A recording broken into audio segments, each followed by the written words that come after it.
ఆదోని మాజీ ఎమ్మెల్యే సాయి ప్రసాద్ గతంలో అవినీతికి పాల్పడ్డారంటూ కీలక వ్యాఖ్యలు చేశారు. ఎంహెచ్పీఎస్ రాష్ట్ర కార్యదర్శి నూర్ అహ్మద్ సాయి ప్రసాద్ హయాంలో నిర్మించిన Basapuram summer storage tank, Santhekundluru summer storage ట్యాంకుల పనులలో అవకతవకలు జరిగాయన్నారు. ఇందుకు అతనిపై కేసు నమోదు చేసి సీబీఐచే విచారణ చేయించాలని ప్రస్తుత ఎమ్మెల్యే పార్థసారథిని కోరారు. ఆయన మాజీ ఎమ్మెల్యే సాయి ప్రసాద్ రెడ్డి గారు అదేవిధంగా కౌన్సిలర్లు ఈ యొక్క మంచినీటి సమస్య గురించి మాట్లాడటము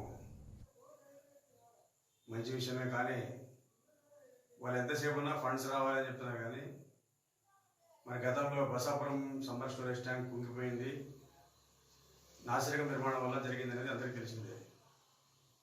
మరి ఎన్ని కోట్లైనా ఖర్చు పెట్టవచ్చు, కానీ ఈ యొక్క అనవసరపు ఖర్చు అనమాట.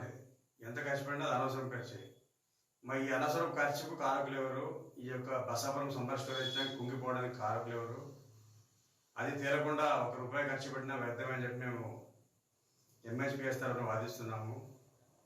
2004, 5, 6 మధ్యలో అప్పటి మాజీ ఎమ్మెల్యే సాయి ప్రసాద్ రెడ్డి గారు ఎమ్మెల్యే ఉన్నప్పుడు కట్టించింది అది.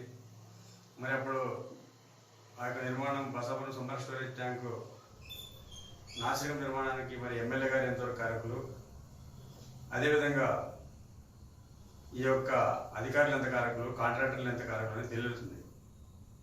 ఎందుకంటే ఈరోజు 20 ఏళ్ళలో కూడా ఒక చెరువు పనిచేయడం లేదంటే మరి దీన్ని బట్టి అర్థం చేసుకోవచ్చు ఎంత అవినీతి జరిగింది అనేది. కాబట్టి ముందు దీని గురించి సిబిఐ ఎంక్వైరీ వేయాలని చెప్పి గతంలో కూడా మేము డిమాండ్ చేసినాం, ఇప్పుడు డిమాండ్ చేస్తున్నాం. కాబట్టి ఎమ్మెల్యే పార్థసారథి గారు బసాపురం సమ్మర్ స్టోరేజ్ ట్యాంక్ రిపేర్కి డబ్బు ఖర్చు పెట్టడం తప్పలేదు, కానీ ఆ సమ్మర్ స్టోరేజ్ ట్యాంక్ కుంగిపోవడానికి కారకులు ఎవరో వారిని జైలుకు పంపాల్సిన అవసరం ఎంతైనా ఉంది. ఆదోని వైఎస్ఆర్సీపీ నాయకులు మాజీ ఎమ్మెల్యే సాయి ప్రసాద్ రెడ్డి గారు అదేవిధంగా కౌన్సిలర్లు ఈ యొక్క మంచినీటి సమస్య గురించి మాట్లాడటము